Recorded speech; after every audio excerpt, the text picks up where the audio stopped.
And off comes your sway bar link.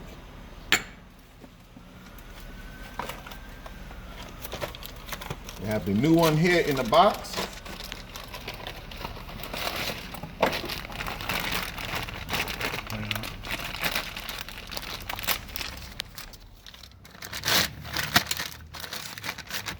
Take it out of the bag. These, the aftermarket ones, come with little grease fittings that go in these holes here on the ends.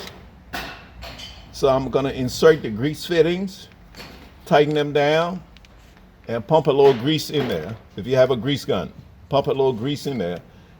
These might already be lubed, but I don't take that chance. You can see when you're new, they're really tight and hard to turn. Okay, and that's how they should be. They should not be as loose as this.